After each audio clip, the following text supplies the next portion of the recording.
नमस्कार बच्चों, ये फाइनल सेमेस्टर 6 में समतर्थ प्रेस की अवधारणा। तो ये प्रश्न आ सकता है, समतर्थ प्रेस की अवधारणा का अर्थ स्पष्ट कीजिए। तो समतर्थ प्रेस की अवधारणा से अभिप्राय उस विचार से है जो प्रेस यानी जो मीडिया है, मीडिया की समतरता से है। जब तक मीडिया समतर्थ रूप से अपने विचारों का अभिव्यक्त नहीं करेगी, तब तक निष्पक्ष भाव से समाज की भावनाओं को नहीं उठाया जाएगा। तो इस विचार से प्रेस पर किसी प्रकार का बंधन नहीं लगाया जाए, यानी सरकार उसके ऊपर कोई भी बंधन न लगाए, न ही लोभ लालच दे। राजनीतिक अपने हित के लिए उसी के न्यूज छापते हैं, तो उसे समतरता पूर्वक अपना कार्य करने दिया जाए। समतर्थ भारत में प्रेस को बहुत अधिक स्वायत्तता माने समतरता प्रदान की गई है।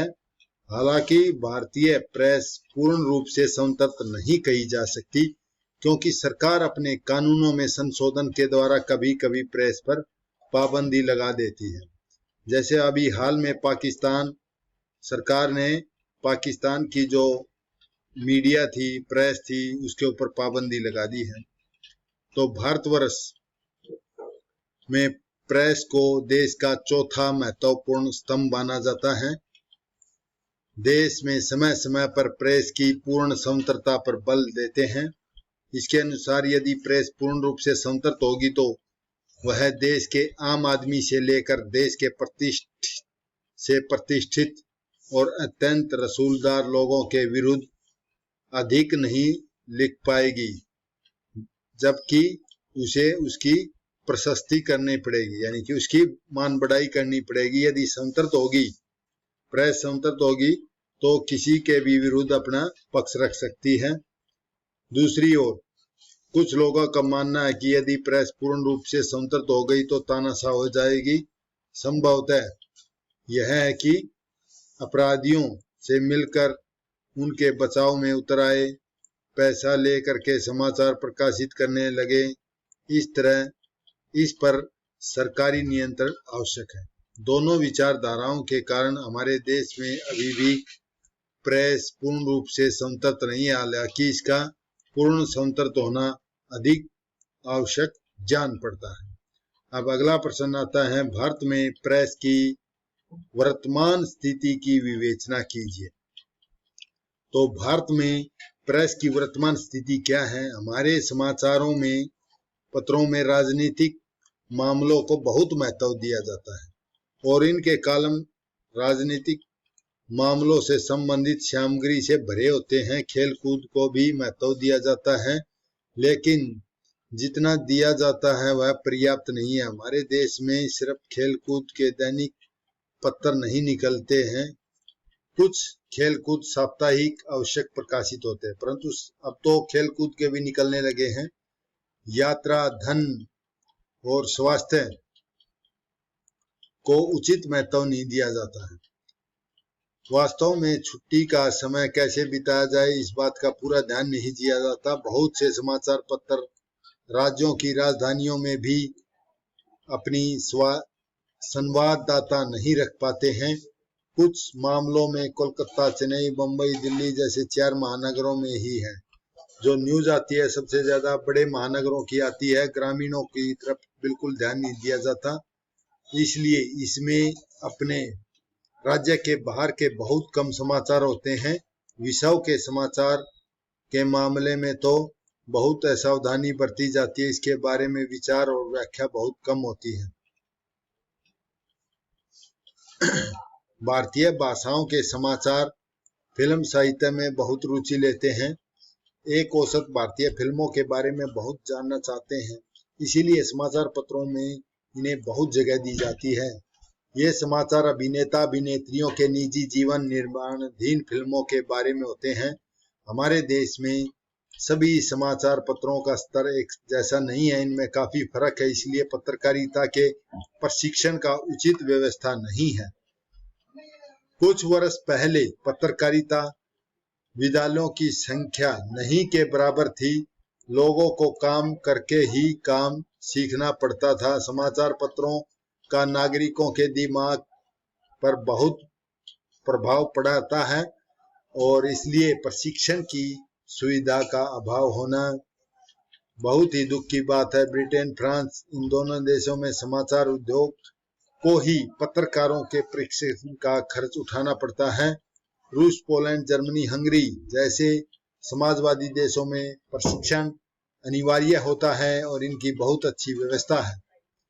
निसंदेह अलग अलग समाचार पत्रों में पाठकों की अलग अलग रुचियां झलक मिलती है। किसी दुकानदार की क्रिकेट में रुचि हो सकती है। ऐसी स्थिति में वही समाचार खरीदना पसंद करेगा जिसका खेल कूद संबंधी पृष्ठ अच्छा हो। दूसरी तरफ अर्थशास्त्री स्वाभाविक तौर पर वित्तीय समाचार लेख पढ़ना पसंद करेगा। इसलिए जिस समाचार पत्र का लक्ष्य किसी वर्ग के पाठकों तक पहुंचाना होता है, उसी को ध्यान में रखकर उसमें समाचार लेख भी दिए जाते हैं। इन सारी विभिन्नताओं के बावजूद सभी समाचार ठीक ठाक और निष्पक्ष ढंग से दिए जाने चाहिए। विचार में गंभीरता और संयम होना जरूरी है। अब आप यह जान गए कि किसी समाचार पत्र के बारे में किन किन आधारों पर अपनी राय बनानी चाहिए, अच्छे या बुरे का निर्णय किस प्रकार करना चाहिए। इसलिए अब जो भी समाचार आपके सामने हो उनको ध्यान से देखिए। यदि वह किसी बात से किसी तरह कम पड़ता हो तो उसकी आलोचना करने तथा उससे कम अंक देने में हिचकिचाएं नहीं। अक्सर लोग पीत पत्रिका की निंदा करते देखे जाते हैं। इसका अर्थ होता है कि बुरी पत्रिका, अशोभन पत्रकारिता, गैर जिम्मेदार पत्रकारिता। लेकिन हमें इस मुहावरे की सावधानी से जांच करनी चाहिए। अक्सर समाचार जिन लोगों की आलोचना करते हैं वे उसे पीत पत्रिका का दोषी बनाकर बदनाम करते हैं। कभी कभी यदि कोई खोजी रिपोर्टर सरकार की किसी गतिविधि की खोजपूर्ण रिपोर्ट प्रकाशित करता है तो सरकार उस समाचार पत्र पर पीत पत्रिका या गैर जिम्मेदार पत्रकारिता का आरोप लगा देती है, उसे बंद करा देती है। तो इस प्रकार पीत पत्रिका का साधारण अर्थ बहुत स्पष्ट है। जब कोई समाचार पत्र जीवन की विकृतियों पर ज्यादा जोर देने लगे तो पाठकों का ध्यान अपनी ओर खींचने के लिए ज्यादातर अपराध, यौन हिंसा संबंधी समाचार छापना शुरू करे तो तब वह आपराधिकों की आत्मकथा प्रकाशित करने लगे तो फिल्म अभिनेता के निजी जीवन का कच्चा चिट्ठा छापने लगे तो किसी को धमकी दे कि यदि उसने धन नहीं दिया तो समाचार पत्र में उसके बारे में गंदी अश्लील बातें छापी जाएगी तो उसे पीत पत्रिका कहा जाता है। ये सारी बातें रोकी कैसे जाएं? तो अश्लीलता और मानहानि संबंधी कानून बने हुए हैं। वैसे बात कुछ अजीब सी लग रही है लेकिन पीत पत्रिका बिल्कुल समाप्त नहीं की जा सकती, शायद समाप्त होनी ही नहीं चाहिए। अपने विचारों को प्रकट करने या आलोचना करने की स्वतंत्रता को बनाए रखने के लिए सहन किया जाना चाहिए।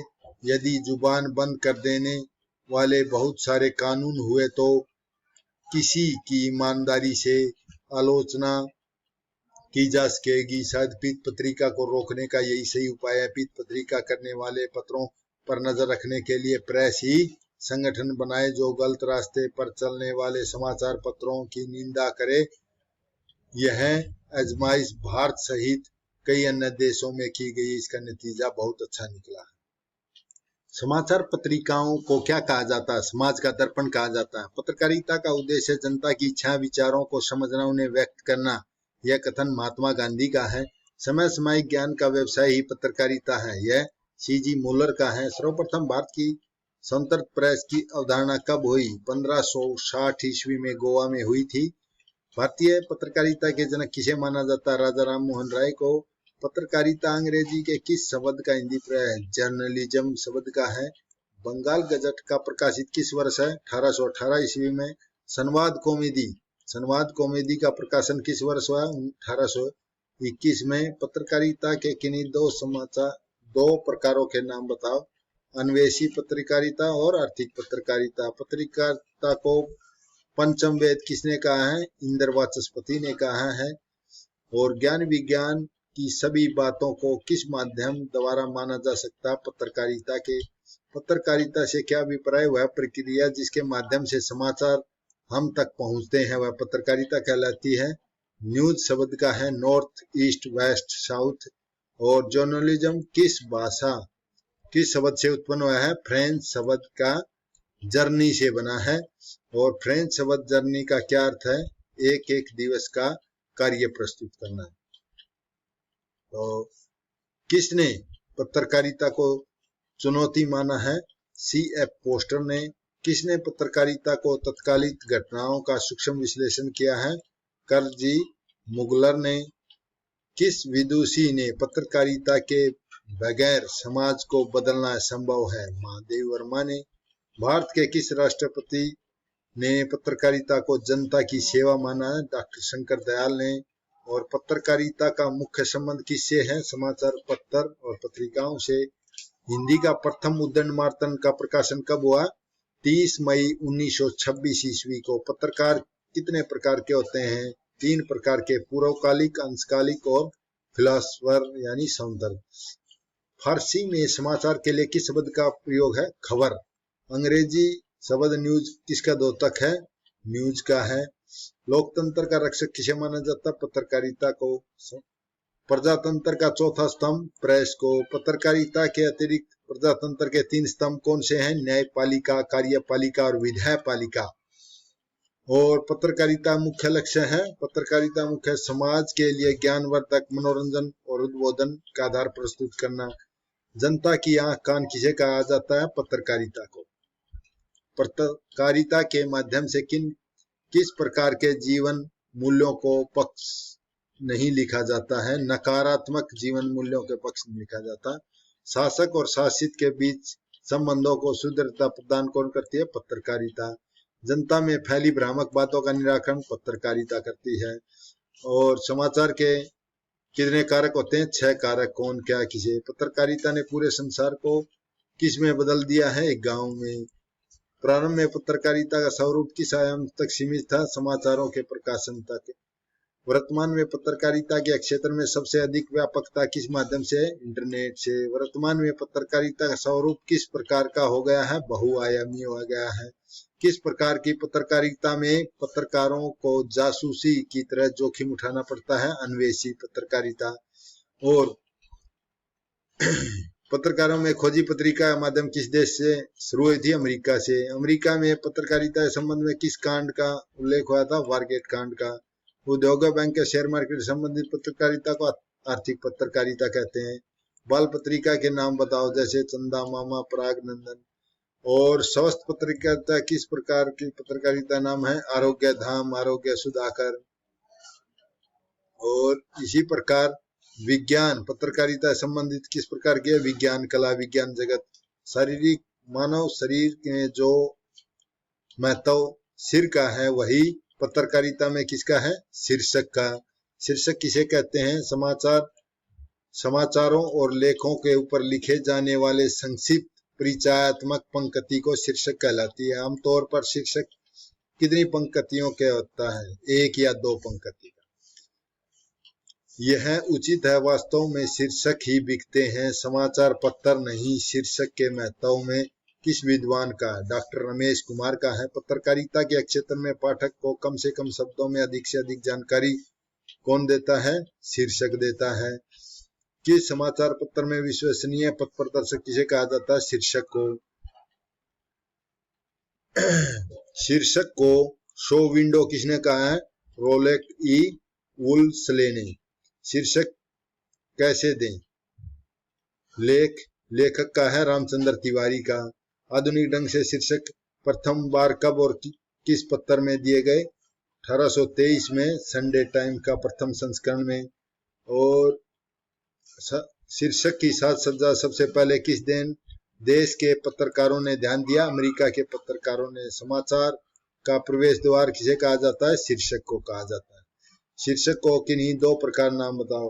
गगन रेखा और बैनर शीर्षक। क्रॉस लाइन शीर्षक किसे कहा जाता है? समाचारों के बीच में दिए जाने वाले शीर्षक